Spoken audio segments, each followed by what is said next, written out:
Hey everyone, so get this cool package and it contains the new vlog materials, so let's unpack it.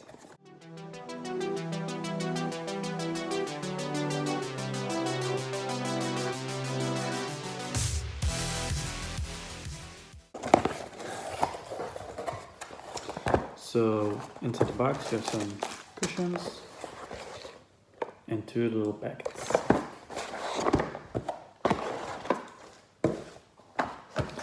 I'm gonna start with this one. So it's a lavalier Lape microphone and then ... camcorder. Not very clear.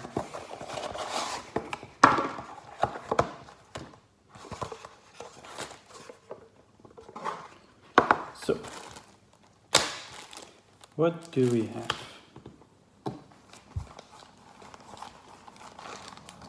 Nice little leather bag.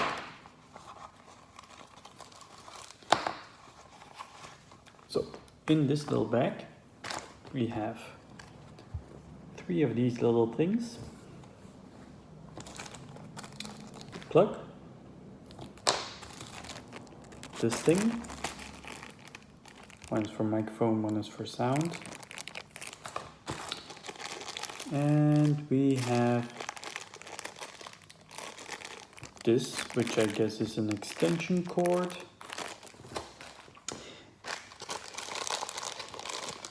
We have more plugs, but nothing for the iPhone X. And then we have this little microphone. So I hope it will improve the quality of the podcast, at least the sound part. I think you can decouple it. Looks like that, but I'm not sure. I'm gonna break it. Nope, I'm just gonna leave it as is for now. Okay, so that's one package. The other one, UB size. Contains this.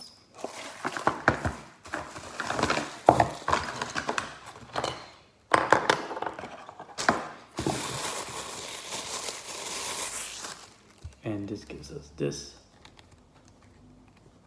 nice little set. Now I thought it could also extend, but apparently not. So it's basically going to be like this. And what this does is you can easily use it to hold, but you also have a built-in tripod, which will become handy when we're doing stuff with the recording.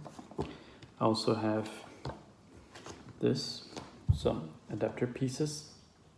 I'm guessing for the, if you want anything else. And then this one. Now I hope the phone, normally it should fit in there. And then you can put it either like this, or like we want it, like this. Cool. And then last but not least, this little thing, which is a remote shutter, which works on Bluetooth. Looks a bit like it's gonna break any moment. Not sure if I'm gonna use this one. Alright, so most important parts. The pod. Let's hope it doesn't fall over like that when I record something. The phone, well, the holder for the phone, and the little microphone thingy. Cool.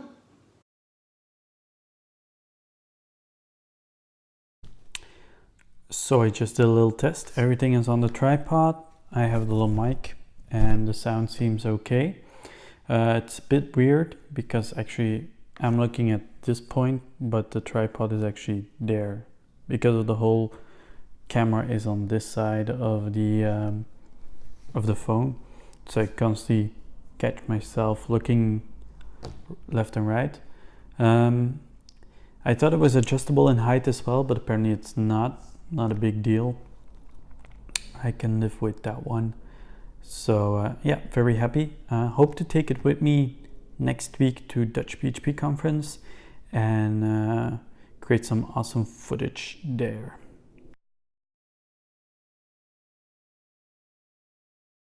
Speaking of footage, I notice it's this vlogging thing feels to me like social media does to me as well, which is I find it very hard to remember to do those things. So for example, I can be on Twitter, I can look, but I forget to tweet stuff myself.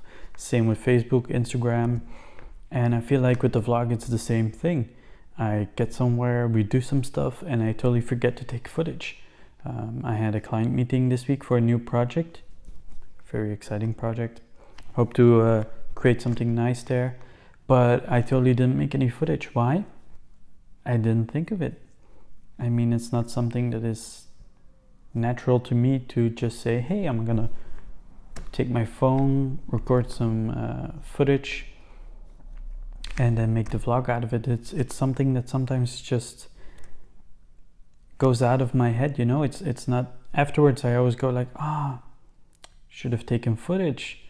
We did the same thing yesterday where we had a evening with friends, a nice dinner, some good conversations about freelancing as well, and we went for a walk, and afterwards I was like, I could have made some really fun footage and really informative, one about the business side for freelancing, but we also went for a walk and I had like this crazy thing where I could make a nice selfie with cows. Don't ask, but it would have been like a cool shot, you know. And but it's just something that never crosses my mind, and it's the same for freelance, for social media, not freelancing.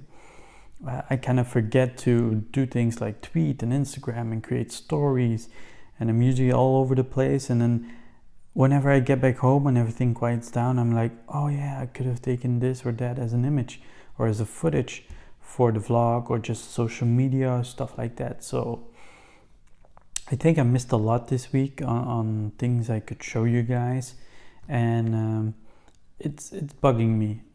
I have to say that, yeah, it's bugging me. I really hope to get more footage as I progress with the vlog and think more about, hey, I'm running a vlog as well, so I could do this, and same for the social media sites. Yeah, let's hope that improves a lot with the Dutch PHP conference that is coming up. So I'll be giving one workshop, and then the rest of the days I'll be looking at other talks and hopefully connecting with a lot of you guys if you're there, and with other people in the development business. So very excited for that one.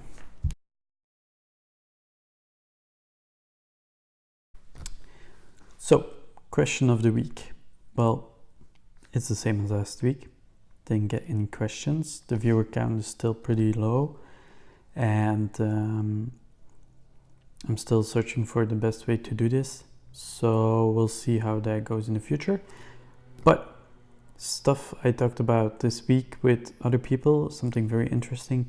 I've always wondered, like, how do you know which stuff you still need to learn? You know, in development, you have basics in PHP, for me at least, and then you have, of course, frameworks you can learn, but also other stuff, patterns, best practices, other frameworks that you're not familiar with, different languages.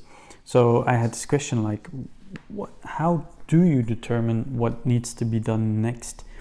And I got some responses like, oh, just do side projects, try new stuff with client work, and that's all fine and good, but it's like you cannot always determine what technologies to use for your clients, because sometimes clients just say, I want it in that language and I want it with these technologies.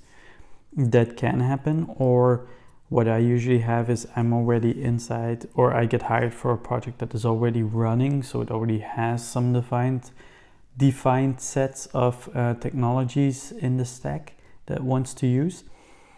And then side projects is mostly, I don't know what to do as a side project.